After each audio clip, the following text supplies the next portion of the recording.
Okie dokie. Today we're going to check out the electromagnetic mass of an electron sphere of charge. And so we'll get started with that.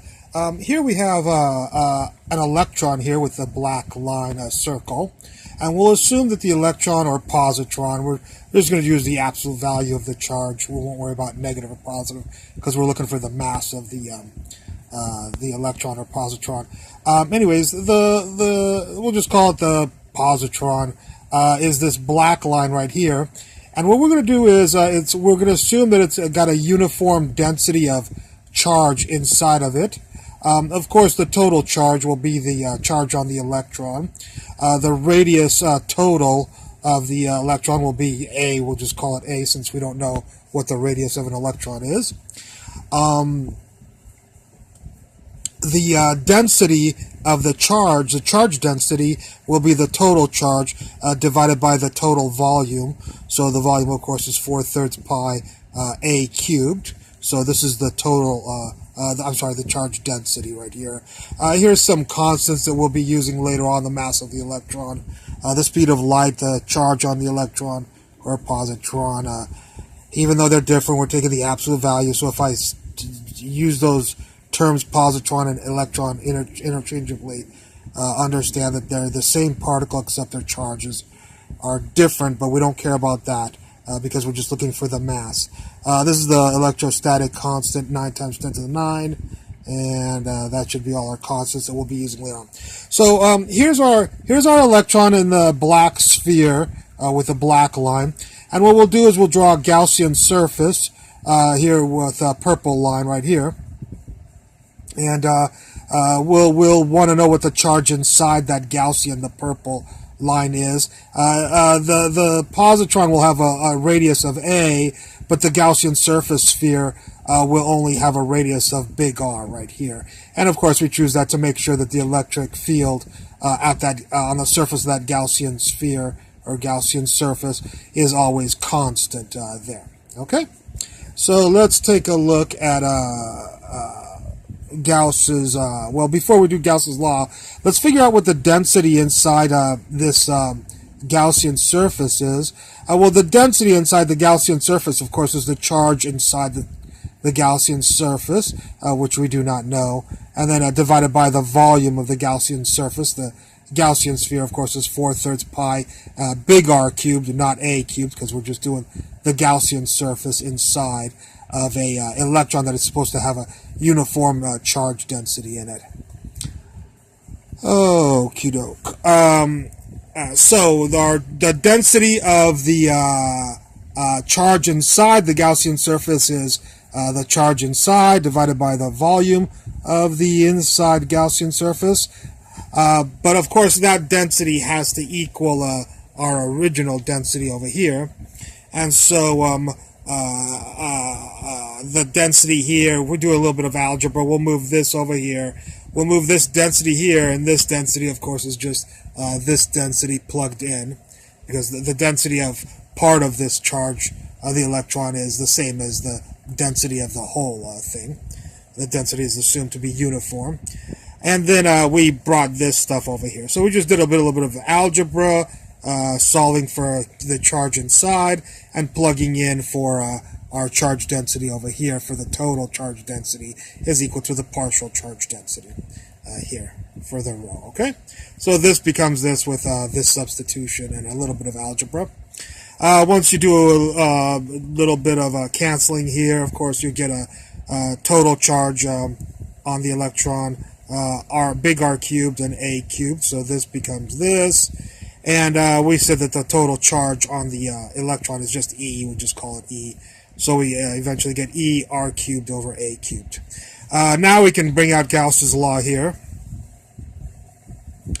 Gauss' law, of course, says that the integral of the electric field over the differential area is equal to the charge inside divided by epsilon naught, which is 8.85 times 10 to the minus 12.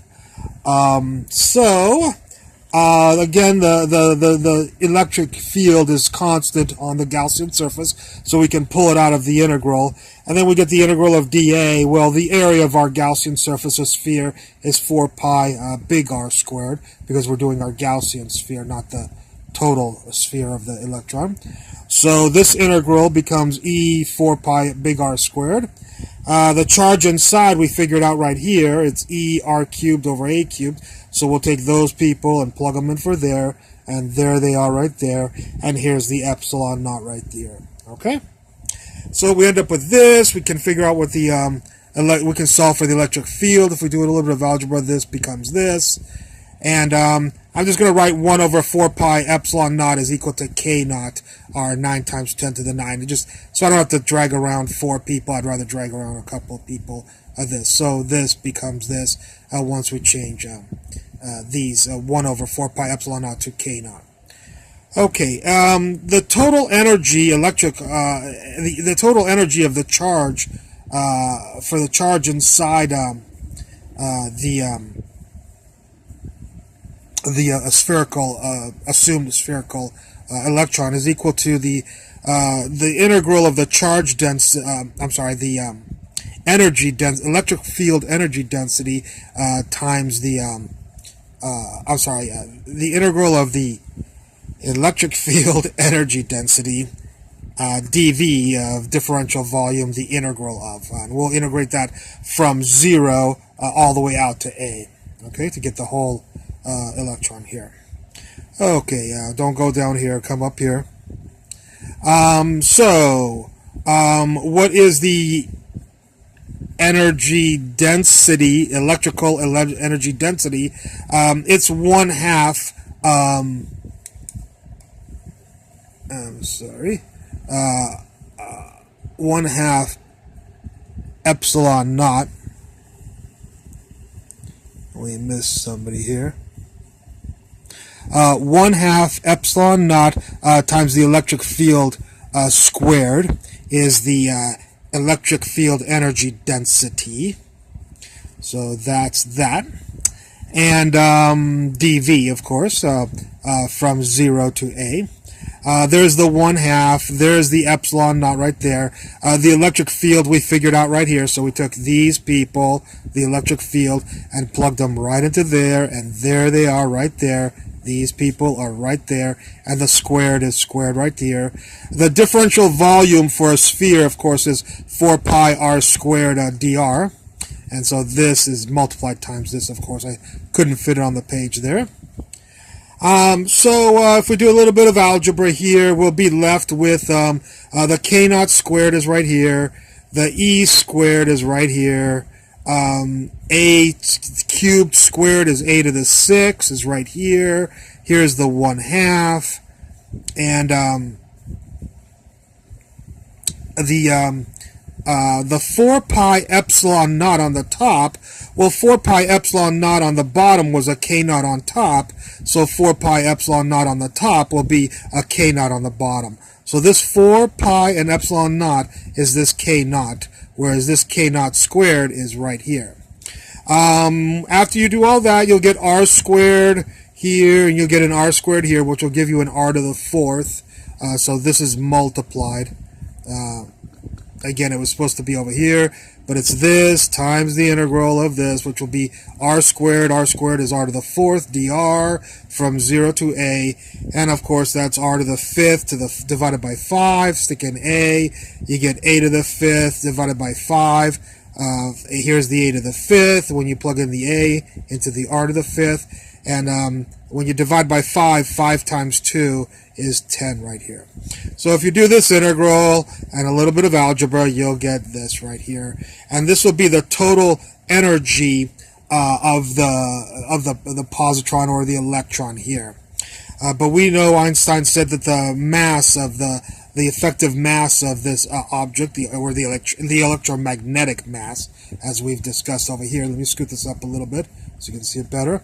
The effective mass, electromagnetic mass of the positron will be the total energy divided by c squared. E equals mc squared, of course, so m equals E, energy divided by c squared. So do you know the energy? Yeah, we know the energy. We just calculated it. We'll take this, it's all this stuff here, and we'll just have to divide this by c squared, and so we'll get this. So this divided by c squared is this. So this is our effective electromagnetic mass. It's the mass of the electron that it only has to deal with the electric field. I'm sorry, not the magnetic field. We better cancel that out. Sorry. We're not worrying about any magnetic fields, even though the electron has a magnetic moment. This is the electric mass of the electric charge, spherical charge.